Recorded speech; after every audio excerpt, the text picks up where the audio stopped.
Welcome to Revoicing the Future, a Women of NAMM podcast, presented by AKG. Just as one revoices a chord, Revoicing the Future creates a completely new perspective on the invaluable notes that make up the whole. It will uplift women's voices in the music products industry, which have earned their time to be the root of the chord. Once a month, you can catch productive and valuable conversations with women working in manufacturing, retail, the nonprofit sector, music education, touring, and overall women who inspire us. Together, we can help shape the future of our industry, one interval at a time. This podcast is co-produced and edited by Natalie Morrison, Stephanie Lamond, and Julia Olsen. What's up, everyone? Welcome back to Revoicing the Future. I'm Natalie Morrison, and I'm here with Stephanie Lamond. What's up? We're so excited for the episode today. It's a long one, so we want to keep this intro pretty short and sweet, but we got the opportunity to speak with Krista Gilley, who is the director of brands at Gibson. Yeah, and it was so fun. She rocks, and it was just a really fun, wonderful conversation. I feel like everything we asked her, she would give us times 50 back of wisdom and good things. Just like, you will love hearing from her. She's so rad. She came from the world of sports into music, but kind of always grew up around it, so knew she'd be back in it. But it was interesting to kind of dig into the differences and similarities of those career paths and worlds, switching industries and all that. What else stood out to you?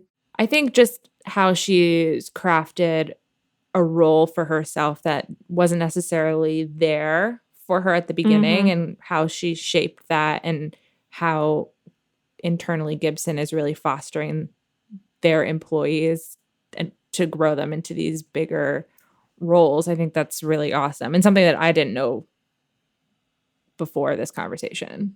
Yeah, made me want to go into brand storytelling. So yeah, it sounds like the coolest gig ever. And the career advice, normally we just kind of like come up with the questions and we send them to our guest. But Krista came back and was like, let's talk about everybody's best bits of career advice they've ever received. And we were just like, yeah. So that's a fun Easter egg one at the end of this. That was really rad to think about. We also talked about our crazy first jobs that we had. The most random jobs we've ever had. So I think you'll have a good time with it. Whoever you are listening to this, we had a lovely time having it.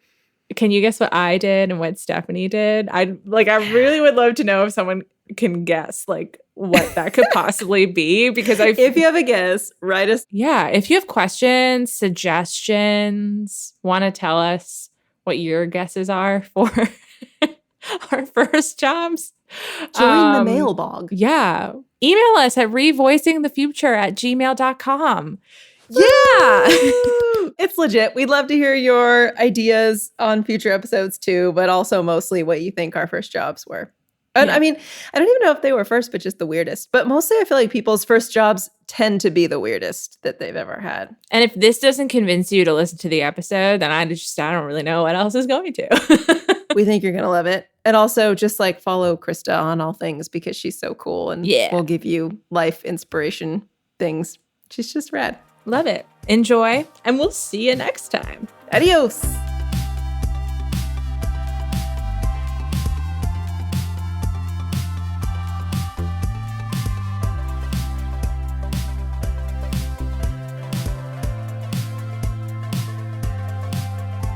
Hi, Krista. Thank you for joining Revoicing the Future. We are so excited to have you. Totally. I am stoked to be here. So we always start our episodes with an overview of your career journey. So tell us your story, how you got into the music industry, and why you're so passionate about music. Yeah, I think the best way to summarize maybe myself, I am an only child and a Pisces. So that's probably all you need to know about me as a person to set everything of my career path in motion. You have lots of feelings. Lots of feelings, and very assertive and don't share very well. But that morphed me into who I am today. Right now, I am the director of brands at Gibson Brands, which I feel very, very honored and thrilled to have this role, but it's just taken some time to get here. I have had a very big heart for the music world. I grew up in Nashville, Tennessee, and Franklin, really, which about 40 minutes south. And so had really Music City, I feel, in my DNA. I didn't grow up as an recording artist, or I didn't grow up like on stage or really playing any instruments. I was always on the sidelines and took in the energy of so much of it. And I absolutely loved it. Like as a person, I've always preferred to be on the sidelines and that supporting system to seeing people's energy on stage, what they're fulfilling. That's really made me feel fulfilled. So getting that initial passion of so much like music and its lifeblood of Nashville, I knew one day that's what I wanted to do. I always had a really close heart to it. So went to school here in Tennessee at the University of Tennessee at Chattanooga, majored in marketing and economics. Chattanooga, if you're anywhere near it, is a fantastic city. Highly recommend visiting it. Super big outdoor community, kind of that local vibe and big beer town. So it's a great city for really anyone and families as well. And after college, worked really starting off in different ad agencies as an account executive, honing in on brand strategy. What is a brand? How are you positioned to a consumer? How are you different? How can you be different and really put that value prop to others and make them crave your product? I've always loved like the power of the brand on shelf. I've always loved that like brand loyalty. Like Homegirl is a Coke girl, like till the end of time. Like I don't buy Pepsi. Like what made me be that person? Like I've always just loved that mentality and strategy that a brand has put forward and made you be so passionate about it. So that's kind of what started my journey towards brand management and really understanding the thinking of a consumer and how someone becomes so loyal. And through college, working here in Nashville, my husband and I decided to move to Detroit, Michigan, which I feel gave me a lot of street cred. I absolutely love this. I love the city. It's fantastic. I know Detroit has such a unique rap, but we were there for 5 years and I cannot praise that city enough for the community, the energy behind it, and how like prideful people are of that city and giving back to it. That's so awesome. In Detroit, kind of had to take a step back and find a new role for myself coming out of the agency life in Nashville. And being so excited in Detroit to be a part of that community, I wanted to be a part of manufacturing, which you know is the lifeblood of Detroit from the automotive industry. And I was lucky enough to find a role in a football helmet manufacturing space, which is like so funky to think of. But I became the brand manager for a sporting goods company in Detroit called Zenith. And I spent 5 years with them under the brand umbrella, going through a full rebrand, going through our in-store presence with big box retailers like at Dick's Sporting Goods and Academy, going all the way down to what is our packaging on shelf. Again, working on these ways that are touching consumers. How are they perceiving this brand and how do I make them so loyal to me over the probably in that space 5 other options that they have. So the career journey has solely been dedicated to getting someone on your side, sharing that passion and making them be such a loyalist to you. And the time in Detroit and working on the brand and going through even a rebrand with Zenith was very fulfilling. A unique space being a female in the sporting goods world, let alone football, which I know will be a fun topic today. But getting that tough skin from that industry and really feeling like I did my best there. It was time for us to come back home to Nashville. And in feeling proud of what I've accomplished in the brand building world, what I've built in all of my time in the space, working in sporting goods or from an agency perspective, I knew coming to Nashville, there was no other place that I wanted to be beyond in music. Like that's part of the reason I love this city so much. It's its core identity. And with the manufacturing background, the brand building background of it, I honed in on what options Gibson had and was lucky enough to be connected with them. And now we're here as the director of brands with Gibson. That's amazing.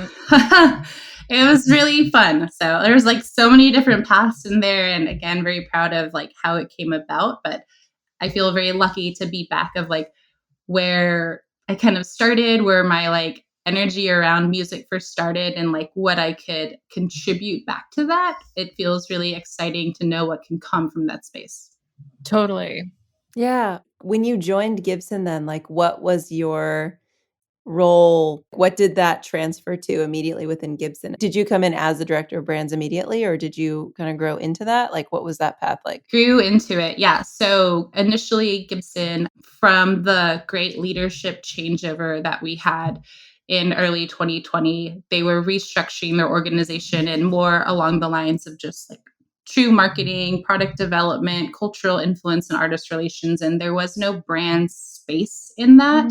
When I was looking for roles, there was something along the lines of a brand planner, which was fulfilling, yes. And through conversations and interviews, it escalated to being the director of brands for their import lines, those Epiphone models, the Kramer models, Steinberger, all of our overseas manufactured brands that are still coveted in this space and through the portfolio. And I think knowing my background in brand planning, my own strategy in really timing and development of bringing a product to life, any new product introduction, they saw the opportunity to help wrangle the pandemic situation, what's happening on the manufacturing front, what's happening in shipping and lead times, and to really take the opportunity of demand in the market through the pandemic and match it with what the consumer is needing and kind of rush that to market as quickly as we can. Like I'm sure we all face this. It was really making an opportunity for an elevated role in that, what I can bring to the table. And as I started was the director of brands for Epiphone and Kramer. And then about a year later, it elevated to director of brands for the full portfolio. We have 8 lovely brands in our family, and now overseeing a team that manages each of those brands. So we do have a team member, maybe from where I shifted, now overseeing our import models, a team member overseeing all of our electric production for Gibson here domestically, a team member overseeing everything acoustic. So it definitely grew over time. It started as something different, but then just elevated to get to have that mentality for the full portfolio. That's so cool though, because you have like multiple passions essentially, and you were able to weave that together. And then you come to Gibson in a similar role that you were looking for, but then you helped grow a department that didn't really exist. And I think that's really inspiring to see that kind of trajectory. Well, thank you. It felt very rewarding to see like my skill set, my brain power being that missing element. And it's so interesting because in the room of like the leaders on our team at the time, they were all male. And on the brand side, the biggest part of my day is planning and strategy. And we all know that the planning side is just a skill set that women have and can just do better. And so it's really interesting to me being, I don't want to say like having that feminine touch to it, but just naturally like maybe where we fall as women and the skill sets that we tend to have more so than men was the missing piece in this department. And to bring that to the table was really admired and seen as needed to do more for other brands. So it's this like weird feeling of naturally, I don't want to say gifted in doing that. That's not it at all, but like being a woman in the room and being more gifted at that skill set really let me help those around me. And they emphasize that across brands by letting me take on more. That's such a important thing to wrap one's head around, right? Like one that they saw that and that was a plus, which is also like good for that team and your team. Heck yeah, we love that. We will celebrate that. Shout out to Cesar. Yes. Shout out. I feel like there is a very big thing where we are kind of socialized as women, right? To kind of like let go of the feminine and be like, we have to be like the men in the room kind of thing. Yes. For some people, sure. If that's your vibe, sure. But like we need everything. And I think looking at the feminine as awesome and half of that pie that needs to be there to make a functioning whole and celebrating that is such a powerful thing. I feel like we tend to think it's like weak or it's quieter. It's not at all. It is or can't be embraced. Yeah, exactly. And so there's this whole skill set like you're talking about that is traditionally feminine that is incredibly important to all of this. And we know others can't do that. There's always that like very prideful, like to be the woman in the room situation. And there's, yes, good and bad of how that is treated, the space that you're in.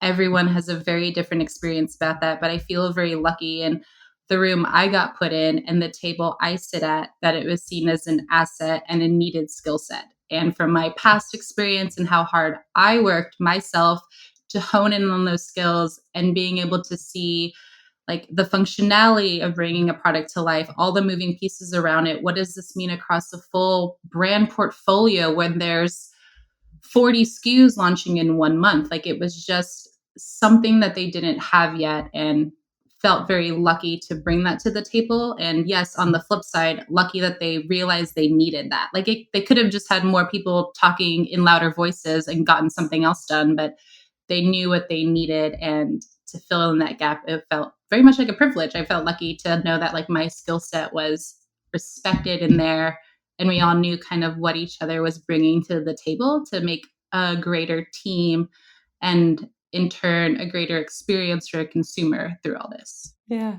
that's amazing. And I think there's one last thing I want to highlight about what you were saying too, is that you didn't give up when you didn't see the role that you wanted existed yet. Yeah. That is huge. You found the thing that matched well enough and then had the tenacity to kind of mold it. And every company in the music product industry is so different. A lot of our roles and titles are not easily transferable. And so Totally. how you did that is a great model of how people can keep what they love to do, but be able to apply it to a different job title. Yeah, exactly. Good, like, just reminder that like that job description isn't just a box. Like, you can think outside of that, or like, what else are they hiring for that you're able to help with, and can either expand your role, if that expands the salary, all those different pieces, like really putting your worth out there, and what you are doing to them as like a service and what you're bringing to the table is really valuable. Like, thinking outside that box. Just a good reminder, like, don't cut yourself short into like this one little like job description, and everything there seems amazing, but there's so much more that you can be doing and offering, and they wouldn't either have like that foundation out there if they didn't need someone like you to help it. Couldn't have said it better. So I want to dive into the sports world versus the music world, and how was the transition for you going from the sports world to the music world? Because they're very different, but they're very similar at the same time. Yeah, the great thought that they're both very male dominated. And that is the case. In my experience, I never played football. I know that's like very hard to believe, but I like didn't have that like experience or like know-how all the time in the room with the men that did play in the league or some other pro league. Like, naturally, being the female in that space in the realm of football, you're just thought of as like a second opinion that's not as trustworthy or knowledgeable.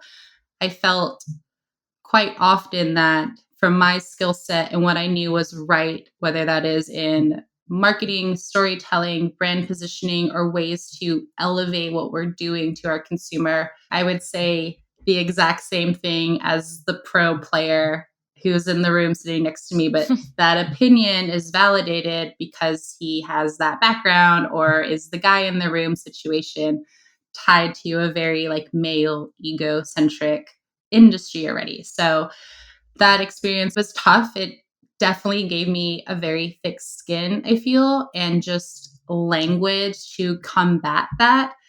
This sounds so like business 101, but like asking more open-ended questions, really getting to like the core of like, why is this maybe different? Trying to understand how our viewpoints are so similar, but to the other person on the other side of the table, maybe giving another person validation. How can we be collective in this moving forward? It was definitely tough to try to stand up for what I believed in was the right path forward, and definitely a position that you had to pick your battles. Like, is this worth it? Is this the ask or the push that I really want to go on right now?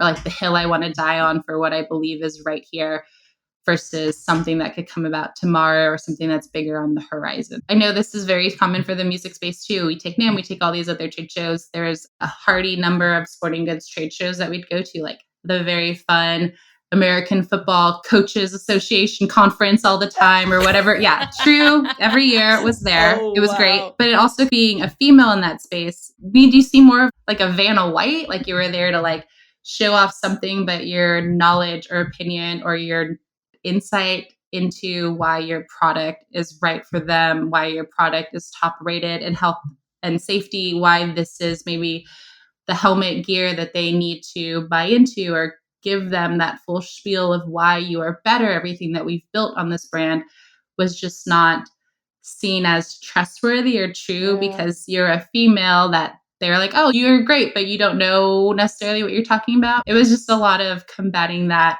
energy and really being positive through it, that like, I know what I'm talking about. I'm confident in what I'm doing here. This will be okay. That person isn't the person for me to have this conversation, gracefully put them to the other team member that can totally talk their talk situation. So it was just like a lot of learning how to navigate those relationships and how you could be perceived in this space, and also just like knowing when like enough is enough and you're not going to win that battle and what else to move on to. Yeah, it's I'd just say. Diplomacy. But Yeah. think of that extra effort that you are having to go through to just do your job. And I feel like I'm You know? speaking so like negatively, like there is incredible, fun, amazing experiences in it. And again, I was there for 5 years. Like I did love what I was doing. I felt very rewarded, but it was just, again, picking like those battles and what was appropriate for me. And also because like I am an only child, I was like, I'm not going to let go of this. I'm going to keep fighting situations. So like maybe I stayed there a little bit longer than I needed to, but it just felt like that battle of diplomacy through this just got a little bit tiring at the end. I get that. Yeah. But then like to the MI side, when I started here and connecting with other friends I've had in this space, really arming myself to get into this industry when I accepted the gig at Gibson, I felt like many people naturally started with that. It's like, oh, it's a little old school. It's a little male dominated. And I was like, let me tell you where I came from. So like I felt coming in here very lucky. Yeah, like I felt like ready to go, like that I was armed for those types of conversations that I've had before, for those moments that could like be uncomfortable, but like to stand firm in what I believe in, and like when to come into the situation maybe with more feminine grace and like that conversation manner versus like so defensive that you can be, or what I've learned in the football space itself. So coming in here and what I see now, it's been very fun. I've been with Gibson coming up on 3 years. I've seen it so clearly female forward. This great podcast that we're doing, everything that NAM has offered, all of the different women in music associations around us, like naturally I felt there was a really strong support system of women in this space already, and those that I were interacting with from either Gibson or learning from in this space, that I felt out of the bat, it was already more like accepting and going to be an easier conversation to the men in this industry because there was such a strong support system already. And it never felt like that. And I have a feeling it'll take a lot longer to feel like that in the sporting goods space than it would here. And that's just my personal experience. So maybe it's the mix of coming from what I viewed as a bit tougher space to one that has been much more accepting and a stronger support system than I've seen elsewhere. Do you feel that when you started at Gibson, that because of this experience in the sporting world and what you could see in front of you for the music industry, that you could have an influence to help kind of shift that culture for Gibson and in general? Yeah, totally. And I hope to. Like, that is such a rewarding feeling to have, or to be a part of that movement. Maybe if it says like one person, I don't want to say leading that. Everything I've seen, like we're a full collective of strong women that are making a difference here. What I've learned in my past role in sporting goods, it felt very isolated and a lot tougher to be one in the room to try to make a change. And coming into the MI space, there's already this beautiful collective, and it's been more rewarding to help each other be elevated, to give each other like a platform to go to the next level on. I feel that the change here, I'm more aware of those around me because they're more prominent. I'm more aware of ways to help them from how I felt in the past, that I can make change here. And we all are. It's just going to be more rewarding to me in the end. Yeah. One last thing, just on this topic in particular. Do you think there's anything that these industries can learn from each other, both in the way women experience the work and just like in general?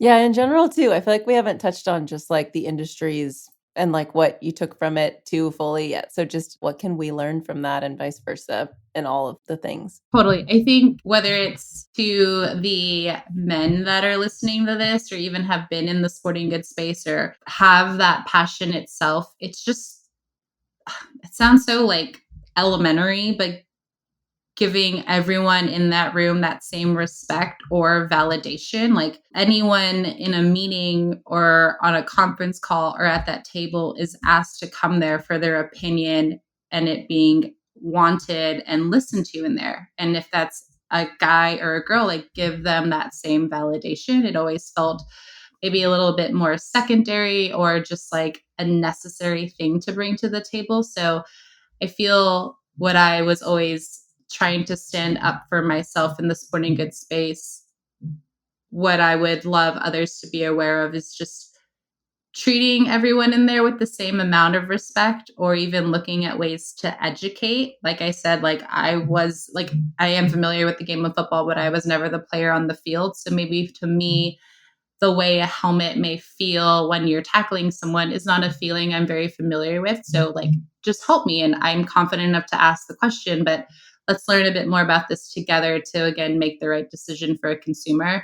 And I think, of course, the same can be said in the MI space. Whoever is in that room, whoever you've invited to that table, giving them the respect because they deserve to be there. They've been asked to be there, to listen to their voice. And having that open dialogue with all parties is just going to give you first a better experience as a player in the room or sporting goods player, guitar player, whatever that could be. And then in turn for what you're building for your consumer and your brand. That's so interesting. I love how you're saying it's so elementary, but it's also these things that even then, it still needs to be said. And so that's yeah, or reminded. Yeah. You think of that too, or naturally, oh, I should be doing that. I should drink more water. Of course I should drink more water, but you have to remind yourself about all these things, or just work harder at it. We all drink our water. And so my ask to those, or what I've seen in these different spaces, to me, there's so much in that gift of validation, gift of asking for someone's opinion, gift of just listening to them and having that dialogue, then just putting their opinion to the side. And I think the three of us have been in those situations where we're saying something and we know this is the path forward, or to our gut, this is the best decision to make. And that person has either already made their decision or has already gone to another person's point of view. We've been in those moments. So it is, again, that elementary task of just listening and being aware, having that dialogue, asking questions, and letting yourself learn from someone else that you may not know or naturally think of would be the driving force for what you need for your business and your brand. Yeah.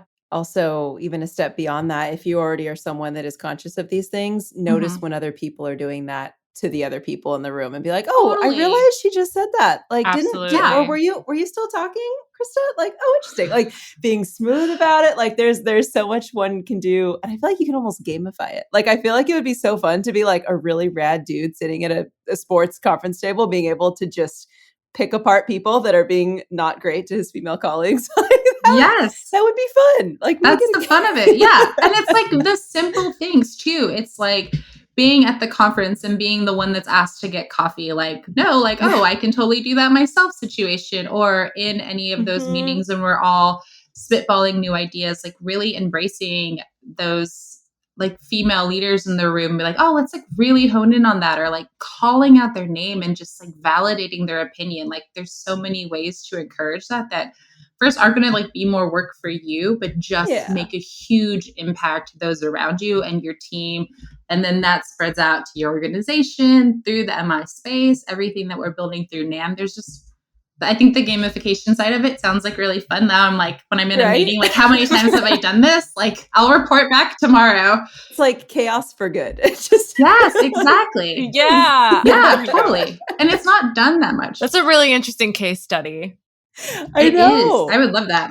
Yeah. I would love be a that. part of That's that. amazing. I know. That's so rad. This is also interesting. I'm so glad. It's wild. And again, like it's all just an experience. Like my time there was rewarding and great. And I learned a lot.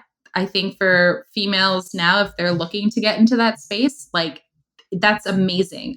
You will do incredible work, whatever realm that is, whether you're on the field, off the field, on the business side, in the athlete development side. There's so much fun to have there. My experience was what it was for me. I'm very proud of what I've done. But again, I think I'm very proud of like the thick skin I grew from it and how to like represent myself as a female first in business, in brand, what I've learned and what I can, like being confident of what I can bring to the table. And then I feel that carried really well to my interview and what I've done with my time here at Gibson. Oh, that's amazing. So perfect segue to, so for someone that is right, coming into the music industry, it's like, what does the director of brands do? We've touched on it a little bit, but just tell us about your day to day. Like, what is your job? What is your job? Yeah, totally. Yeah, do? 100%. So the title of brand can seem so broad. You can think of a creative side of it, and as far down to the logo usage, you can think of it from a strategy perspective. You can think of it even from like a packaging and soul design and aesthetic mentality.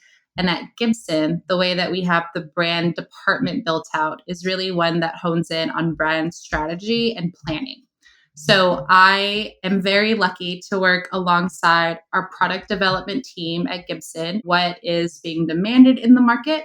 What is next on the roadmap? What is seen as solutions in the marketplace from what our dealers have been asking for, what consumers have been asking for, and taking all those facts of what we're building into a story of why we should do it and why consumers should buy it. So it's this beautiful position of working on product development and understanding what we're going to be bringing to market and crafting that story of how we bring it to market. And then it gets taken to our wonderful marketing team to do the creative execution, the video content around it. It's taken to our fantastic web team and how does the consumer interact with this online, or even to our entertainment relations team and let's do artist seeding and influencer seeding to build some awareness and demand about it. So the brand team at Gibson is in the perfect spot of understanding the what is coming to market and dictating how it gets out to the consumer. So tie that with strategy, tie that with the storytelling of bringing a new product to life, tie that to the artist signatures that we bring to life and maybe telling the story of why it's so important to that artist. Why is this model so them and what they're known for and why their fans love it so much? We're in that really great space of taking that actual product and building that story out of it and guiding how people interact with it. It sounds like so much fun. Like that sounds like a very creative role too, right? It's the storytelling aspect is fascinating. And the strategy, like it just sounds like a really dynamic, exciting job. That's incredible for a creative person too. That's like, how do I work for a company that I am stoked about? Like there are these roles in there that you don't like, you might don't think of communications or creative. Maybe I'll design the logo. Like these roles exist that are more of this high level creation of these narratives. That's so cool. I think it's been lucky, as I described earlier, Gibson did not have this brand role. And these are all things before me coming here that were getting done. Like new products are being brought to market, understanding the product and how to bring that to market was all happening. There's been a fantastic team at Gibson, but again, they were missing that team member, whether that's me as a strong female coming in to like pull out all the parts of like, how do we do this? Like we have the thing, but why do we make people care about it? A big thing that we have here at Gibson is understanding the why. Like, why are we making this product? Why should I buy it? Why should I care about this? That's really the question that we put forward to everyone so often so we can get to the root of, again, why is this unique? easier ways to tell that story. That's been a really fun side of this, to understand so much of our portfolio, so many changes that are happening from a consumer shopping experience, so many changes of what consumers are wanting now, and just validating that into the market. That's been like the struggle and the fun side of it.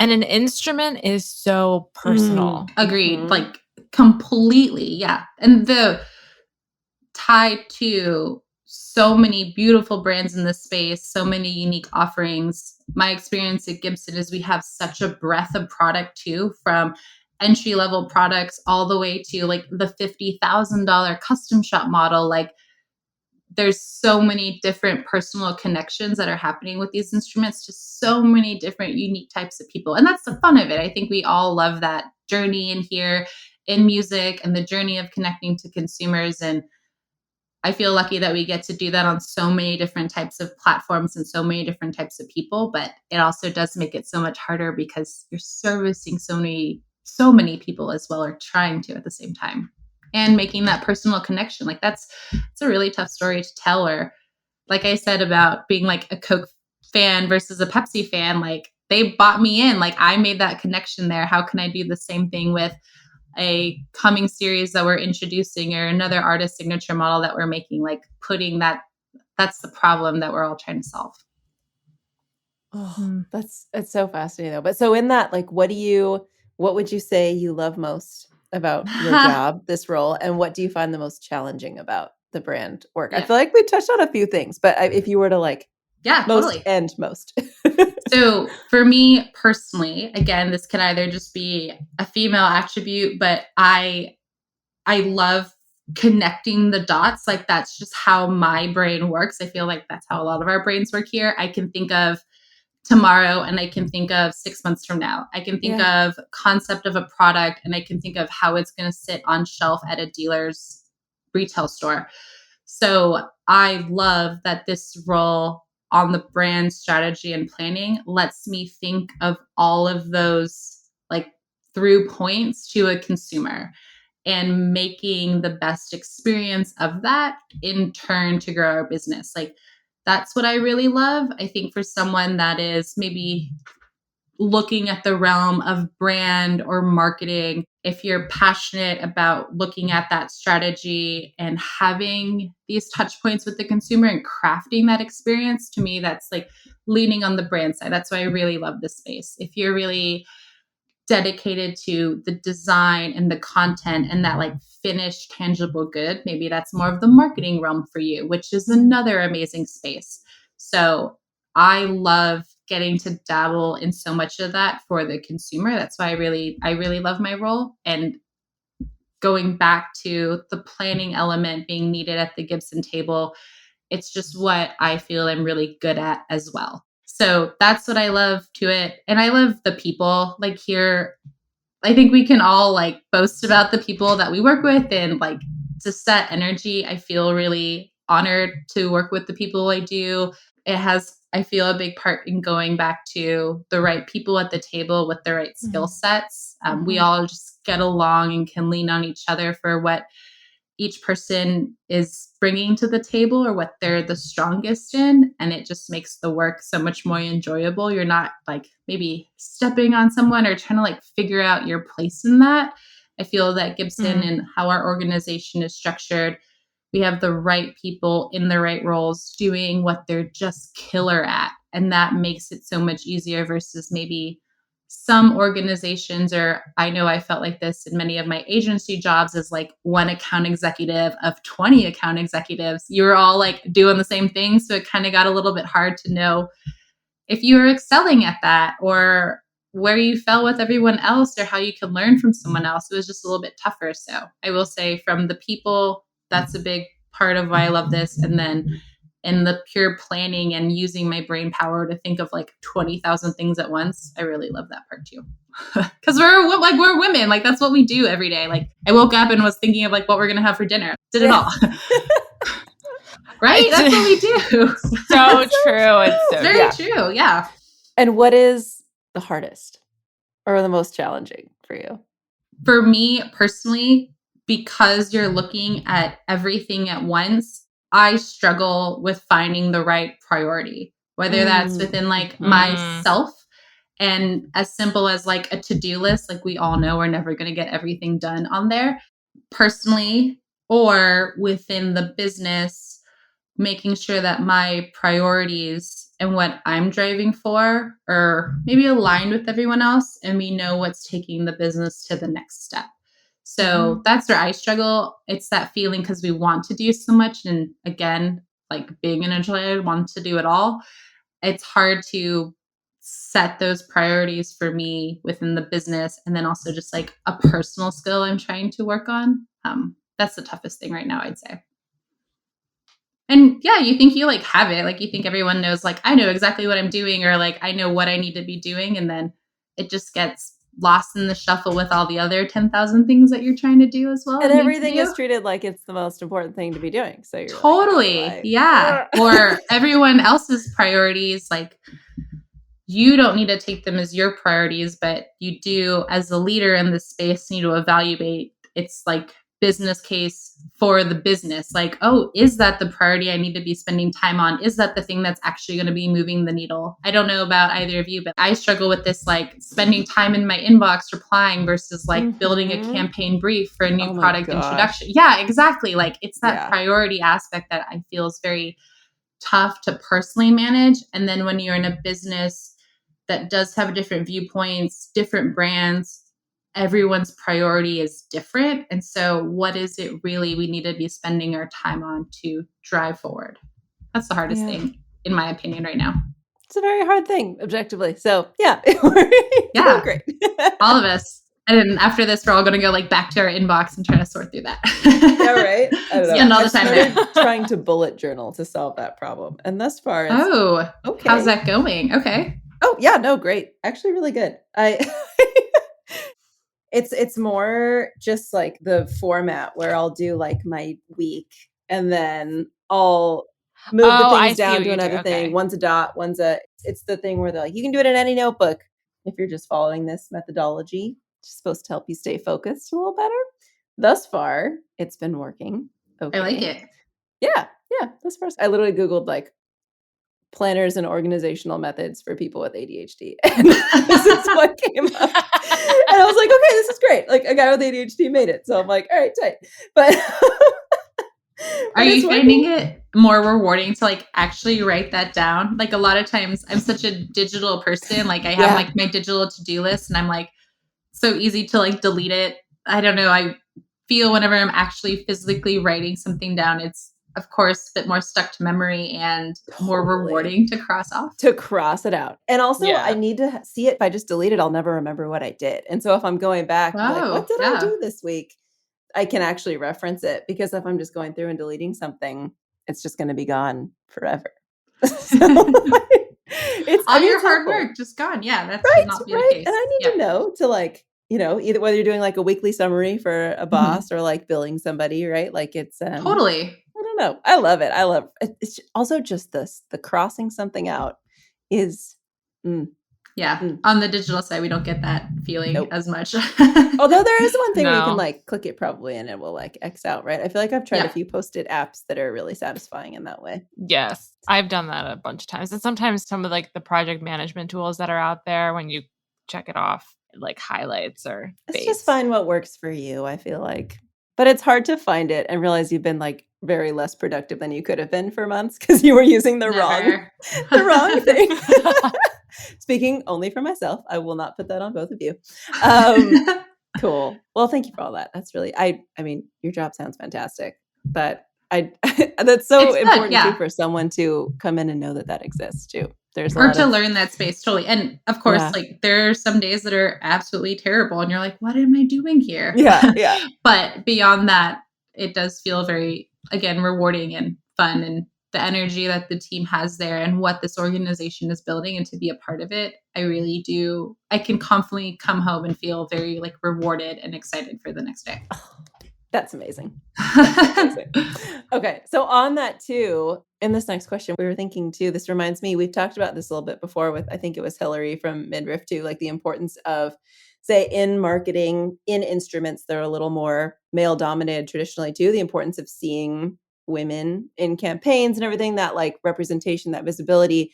Gibson hired your new CMO, Chief Marketing Officer, is Beth Height. And so what is your perspective on the importance of having a woman in such like that C-suite level role? Yeah. And if you think that'll trickle down to some visibilities? Totally.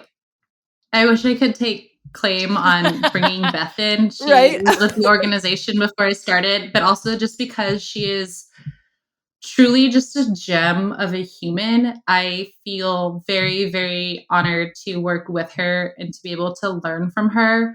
I can just go on. I love her. I think she's the best. I think we're very lucky to be on the same team. We're very lucky to get to work with each other and, again, to learn from her.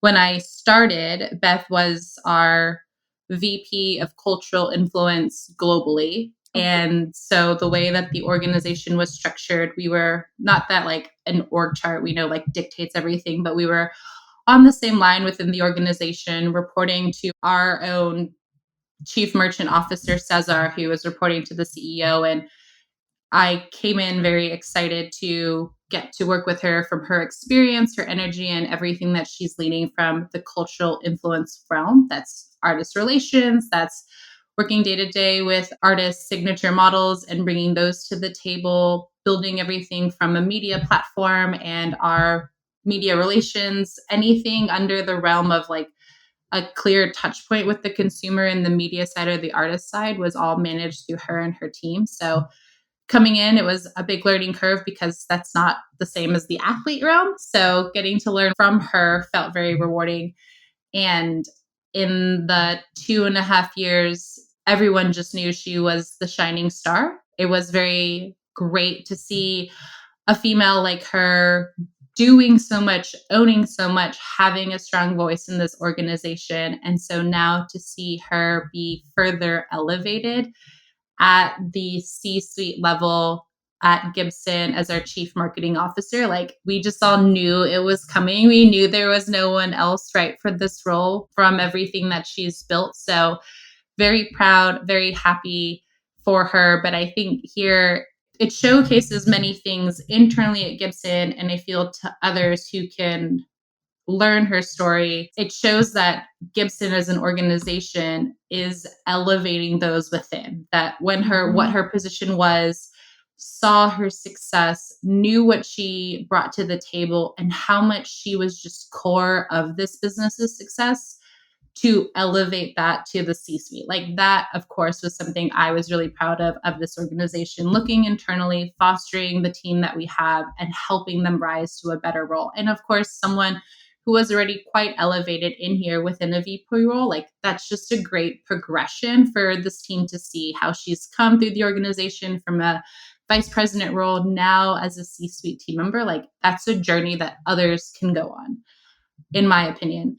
And then within the other team member side of Gibson, it's just kind of knowing you have someone in your court at the table. Like she's been in the tough conversations. We've been on opposite sides of the table and had to work through different points of views. We've seen all of the bad situations and really cherished the good situations that happen like in day-to-day parts of our job. And so it was really comforting to first have that like female ally at the table who's like gone in the trenches with us, not as much just like, I feel many times in C-suites within this space or others, they kind of just like bounce in that C-suite role to different organizations because they know how to fill that role.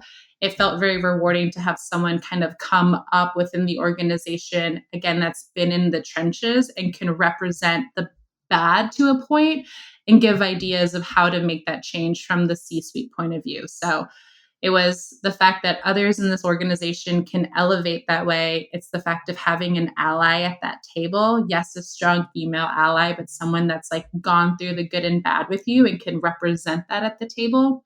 And then I think too, is just in this space in general, like that's achievable and not uncommon. Like it's a fantastic representation that within, yes, this male dominated space and also consumer male dominated space, like the one that's building your desire around this is the strong female here, like that's very, in my mind, like rewarding, like to go down on Broadway and to see the full guy band that's doing like 80s covers, and they're just like jamming out on the new model that like Beth had this great idea about and brought to the table. Like that just feels very fun to see that all come to life. So it feels really, in my mind, ticking off so many like great success points in this industry. And I think too, letting others know like it's possible, and that mentality can craft so much for the consumer in this space alone.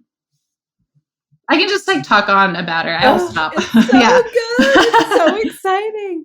This is really exciting and a case study for people to look at because, like you said, she came up through the company to where she is. The company fostered her growth. And I think that's a really beautiful thing. But we go back to the conversation of representation matters and seeing someone in a leadership role for someone who might be starting their career or is in the middle of their career, and looking at someone in that C-suite role saying, wow, that could be me one day.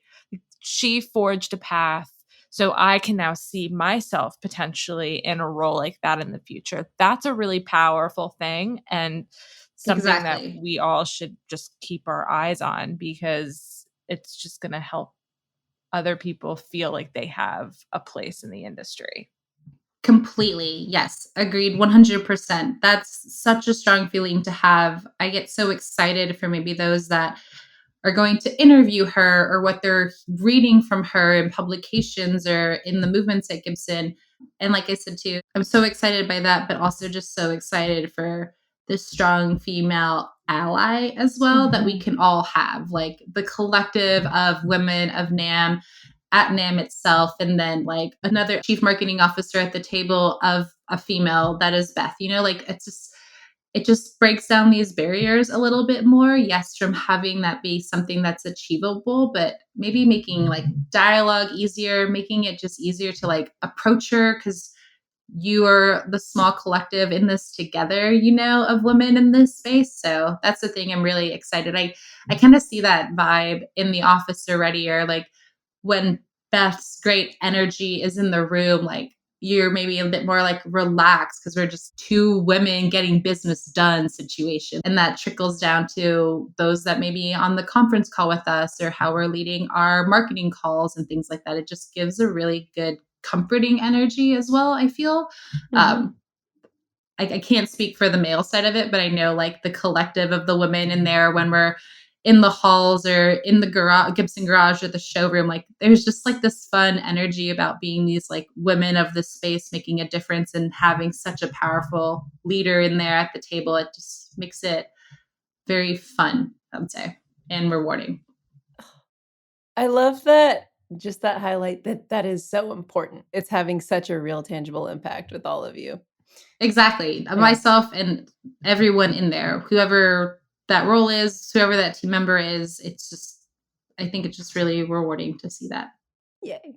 Amazing. Well, and so I guess just like a final thought with that, do you think too, looking outside of Gibson, do you think having her voice in that leadership will trickle down to the rest of the marketing too in that way? Like, how do you think that'll roll out in like the visible parts of that as well?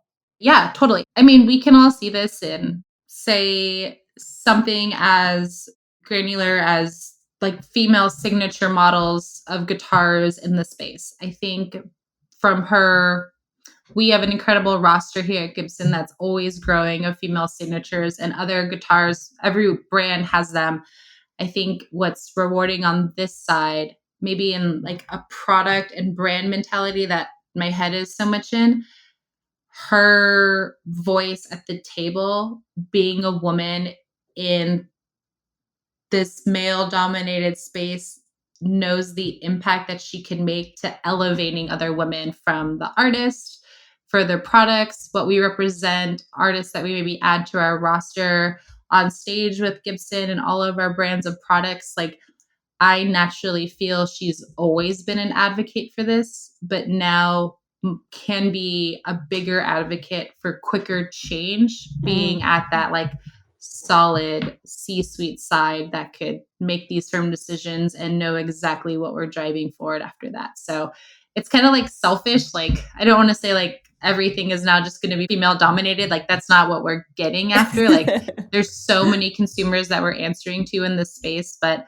maybe there's just that point of pride that like we know who we can all be rallying behind a bit more. And we all see present. That. Yeah, exactly. And on the flip side too, you take that from an artist that can meet with her and develop their path as a Gibson, an Epiphone, a Kramer artist. Like there's the same kind of energy that we had of being casual and like women rallying together here at Gibson. She has that same energy with the artists that we're working with from a media perspective, whatever that could be. There's just going to be so much more opportunity, I feel, and greater relationships built because she has that strong, yes, female-driven mentality, incredible knowledge set to do what she's doing, that it's just going to make others approach it maybe with a more open mind as she stands firm in what opportunities we have for women in here. Again, internally within companies and organizations, or externally for how these brands are positioned and what we bring to the market and like who rocks out our gear on stage. Like there's so much more that we can do in this space. I love that.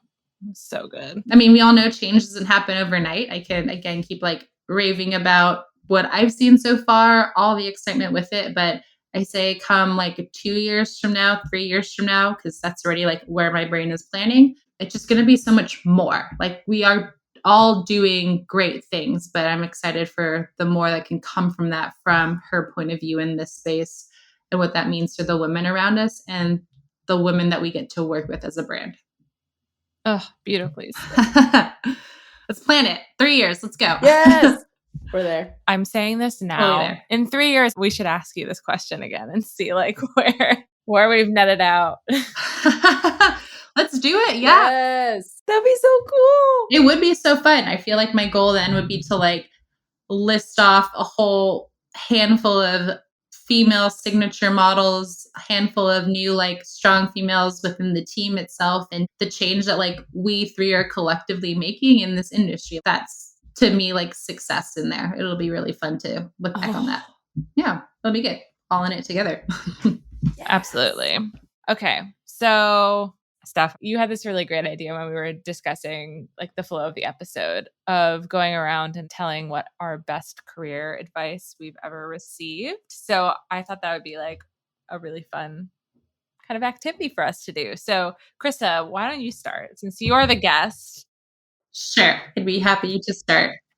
I learned this from my first role out of college. I was a patient coordinator at a cosmetic surgeon's practice, which was like the trippiest thing, but so super cool at the same time. Oh my God. And I know it was so fun, but I really learned so much from our director of marketing that was there and who guided everything that like I'm doing now. And I feel like I can even tell you like the room that she shared this, like at the moment, it just like felt so impactful. And she said, it's okay not to know. It's okay to ask questions. Like there is nothing wrong with putting yourself out there that you don't know something. Tell me the worst thing that's going to happen situation. And at the moment, like I was young and out of college and doing all this stuff, I was like, oh yeah, that's like something I really understand. And now as I've gotten older and through all these steps in my career, like I feel like I look back on that so often and bring it into my day-to-day life in conversations I have, and just accepting that it's okay not to know, and also being confident enough in asking the questions about that. Like I feel as I've grown, like that's kind of become a 2-part piece of advice. And Natalie, I know you've talked about this in the past of like an imposter syndrome feeling and things, like always try to like act like you have everything together and you know everything. And we face this, I feel, in leadership roles within any organization, but maybe it could also be another like gamification element to this, like being the person in the room that's okay asking that silly question.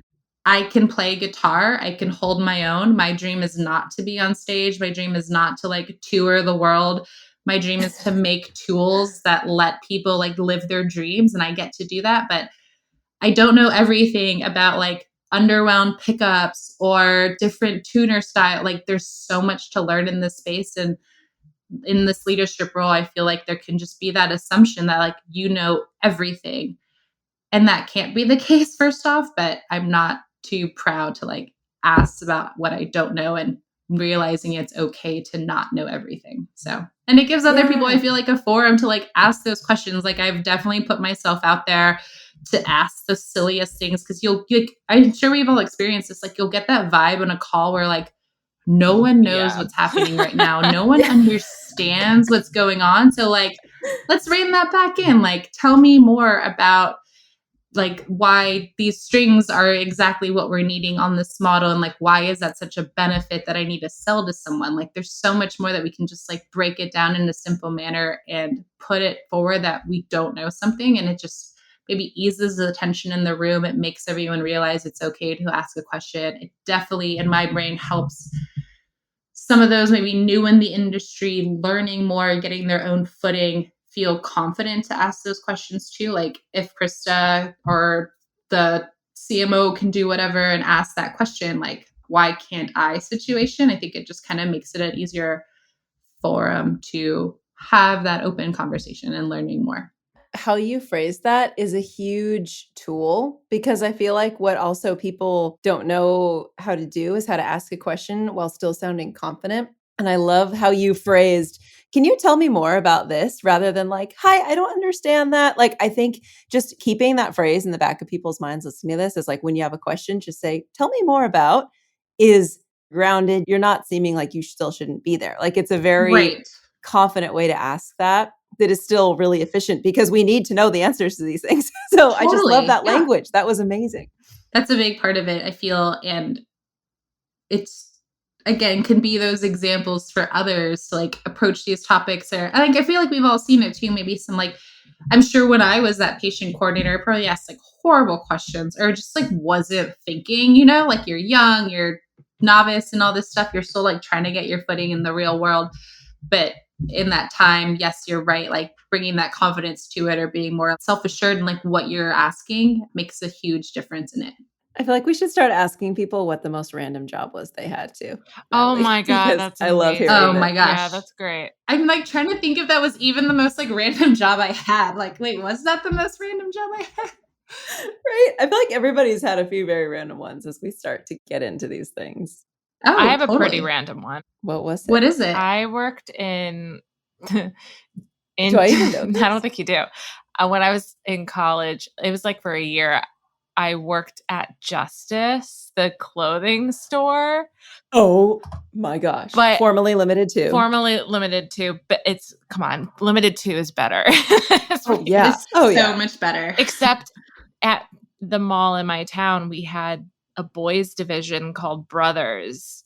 So I was on that side. I never knew that. Yeah. So I was on that side, but I was really happy on that side because the music was so much better than on the Justice side, because it was all like alternative rock, like indie vibes versus like the really poppy. Yeah. As we're talking about Paramore. Yeah. Oh my gosh. That is so fun. I'm glad that you like liked it though. I had no idea they had the sub brand of like Brothers in there. I mean, I didn't like it, but like it was a job. But I was content. The music was good. Yeah. What I took away is that the music was solid, and I would probably like that soundtrack. It's on a repeat thing, like over and over again. Oh. So I could be okay with listening to that side. Yeah. I wish they would bring back Limited too, though. That just like right. I want like a modernly designed iHeart, like so my iHeart Orlando shirt, Heart Orlando for Orlando Bloom. I would love ironic things like that now that we're adults, right? Like the cheesy, shameless stuff that they would sell us when we were that age. Y2K is very much a trend right now, so bring it back. Someone listening, bring it back. Make it a thing. what I'm waiting for them to bring back out of that like resurgence is, do you remember those Little Miss t-shirts? It was like the character. Yes. Yeah. Like I maybe I saw it on Instagram or someone had that shirt. It was like a notebook. I was like, I remember having one of those t-shirts too. And like, you just naturally wish like you didn't clean out your closet all those times. That was prime Delia. That's what I'm waiting for. Do you remember? Yeah. And that was those graphic tees. Oh, so good. Wow. Those are solid. And they still are. Like, I feel like that's all I hunt for. Like, I'm a big Goodwill shopper. And like like the first stop is always like the t-shirt section. And I found some solid staples in there, but that would be a good one. Maybe if I find one of those or like a Little Miss Tea or a Delia's throwback piece, I'll let you guys know. Yes. Take a picture and like I will. It'll be the way I like promote this podcast in the office. It'll be like, well, we kind of diverged on this topic, but it was killer. Yes. And anybody listening to, if you have any of those cheesy things, post it and tag us. Just share it with the class and we can all be doing this together. I worked at an aquarium. That's my random job. I will share that. Oh, that's cool. Oh, yeah. It is random, but it was also maybe one of the funnest jobs I've ever had. And I worked a touch tank. And I got to wear like cargo shorts and be like, don't squeeze the sea cucumber, like touch it gently. That kind of, don't kill this creature. So I excelled. I was like, children, don't be afraid of sharks. Like most of the time they won't hurt you at all. Like I thrived. That's true. Shout out Sea Life Aquarium in Carlsbad, California. I love that. I recently went to the Boston Aquarium and like it's a great aquarium. Remember the like people that are in like the stingray. That was me. Yeah, that was you. So like I can like put it in there. I can like see the vibes. It's always the same kind of person. Yeah. It's also cargo shorts. Like when you said cargo shorts, like I know exactly your uniform. My little polo, my nonstick shoes. Oh. Natalie, what's your best career advice? Yes, there you go. My best advice is people can open a door for you, but it's up to you to close the door and show them what you bring to the table and why you were worth opening the door for.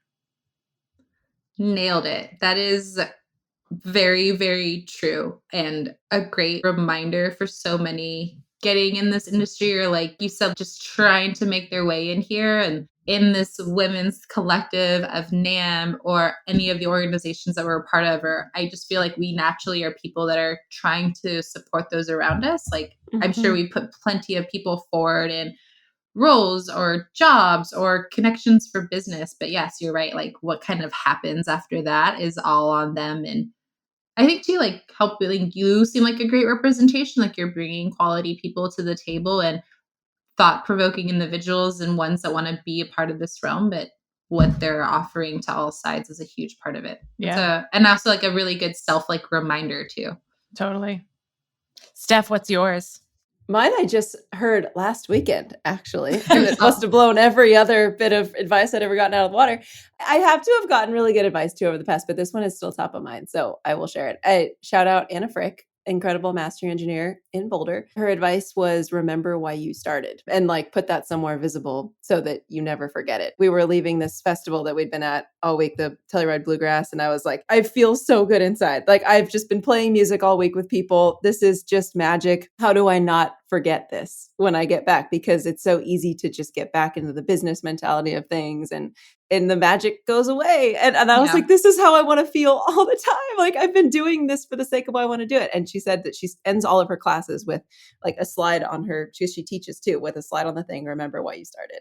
And she's like, put it somewhere visible and that'll help. And it has thus far. I mean, we're all in this because we love it too. Like So I feel like we've really hit the full circle of advice things too with all of this. It's like we've touched like the mind, heart, and soul of all of these. So. No, I agree. Like the business side, like the representation side of like people putting you forward and then like personally remembering why you're doing this or like why you're so passionate about this. But I had mentioned earlier from the Gibson side, and I connect with that so much because again, as an organization, we have each written down our why, like you're describing, like why we're a part of this. And it's like powerful. That kind of self-North Star. And our leadership team has shared that with one another. Team members that I work with every day, like I have these connection points to them because I know what's driving them. So putting that forward and like that self-reminder. And I also feel if one is like comfortable enough to share those with others that they work with or those around them, it just helps bring people together. That passion that you're describing from like the festival and this energy of playing and just that like high you get being a part of it all. That's why a part of why you love this. Mine, like I was saying, was like, I am so passionate about bringing the tools to the table that let people live their dreams. Like what I saw when I was like coming up here in Nashville, Tennessee, and what I saw in Music City and like what I get to do here at Gibson. I'm not the one on stage. That's not for me, but I love giving them that confidence. Like that's what's driving me here. And kind of now that we have this like inside of each other, it's like a good talking point. It's something really good to check in on. Like it just kind of helps us know each other a little bit more. And whether that's in business, ways to work together, personally, ways to like connect and what you're passionate about. I don't know. There's something about the why that about a person that's like driving me so much lately. I really dig it. I love it. And we're so lucky to be in an industry where it's easy to be so passionate about what we do. Oh my God. Yeah. Ugh, what a gift. Yeah. That's the fun thing. Yeah, totally. Maybe that was like my own shift from like a sporting goods mentality to like this, that everyone has that same type of energy about too. And like a fun, casual energy. There's not like competition in this. Like when you're in football, there's like a clear winner every single game, you know, like in this collectively, we're all doing really well. We're doing some cool stuff. And maybe there's different scales that you're doing that. Maybe it's a global world domination tour, or it could just be a fantastic singer-songwriter night or like a student showcase of a guitar that you built yourself. There's like, it's all kind of on different scales of fulfillment that people are passionate for and their own measures of success in that, I feel. Yeah. I love this. But it's fun. Like, I feel like it lets everyone get rewarded out of it, like whatever scale that they're on. And maybe that coincides with the musical journey itself. Like, you start off not knowing, like no one knows from birth how to play the guitar. You get to learn these things. You don't know what music you love, like maybe in your upbringing, in that influence, but you get to learn your skill set, learn what you do. And it just kind of helps, you know, everyone's on like a similar journey or started in a similar place. You're kind of like in it together as well. And that's why we all feel so rewarded from it. I love it. Well, Krista, thank you so much. This was an amazing conversation and just soul-filling, and what you bring to the table is incredibly inspiring. So thank you for what you do for the industry and for joining us today. Yeah, thank you both. I mean, we're all in this together. So I feel very, very lucky to be here and get to chime in on all of the great successes we have women are having in this space and the change that we can make. So again, if I can just be one little sliver of it, I feel very, very happy. And then to get to share that with two strong women like yourself, it's really rewarding. It makes for a good day. Aw, thanks. Party's not over yet. We're going to do this 3 years. Yeah. Come back. Yes, I was saying we want to just come out to Nashville and hang out. Yes, 100%. Final little mini question. You love Jurassic Park and T-Rexes so much. What does that mean to you? Because I also have a weird love of the T-Rex from like childhood. Really? Okay. Yeah. I have a T-Rex tattoo on my arm even. Yeah. Oh my God, that's so cute. My husband and I, when we met, realized we both had a huge fandom around Jurassic Park. It was kind of like one of like our first talking points or like things that we just connected on. And I think through the years, we just took that as like a really kitschy thing. And like most of my like avatars in the world is the dino DNA image. Like if I ever have to use like a photo of something, I typically just put that in there. And I walked down the aisle at our wedding to the Jurassic Park theme song. Like it's just like that cheesy. Yeah, it was just like, why not? It's beautiful, of course. Like if you truly Google like great like walk down songs, it's I believe it is a beautiful song too. Yeah, that score is fantastic. Oh my gosh. So I think it just like has escalated. So my husband also has a dinosaur tattoo on his other elbow. It just like became a kitschy thing. So maybe just nerd them and then relationship manner, it just stuck. I love that. Okay, thanks for sharing. It makes me happy. You're I welcome. love all things dinosaur and Jurassic Park. Oh yeah, I dig it. So we have that other point in common. Yeah. Thanks, Krista. Yeah. Well, thank you both. Bye, Natalie, Steph, and I will talk to you guys later. Bye. Thanks for listening to this episode of Revoicing the Future. You can subscribe to the podcast on all major streaming platforms or visit our website. Be sure to follow us on social media to stay up to date on all things Women of NAMM. This episode was co-produced and edited by Natalie Morrison, Stephanie Lamond, and Julia Olsen. Together, we can help shape the future of our industry, one interval at a time. See you next time.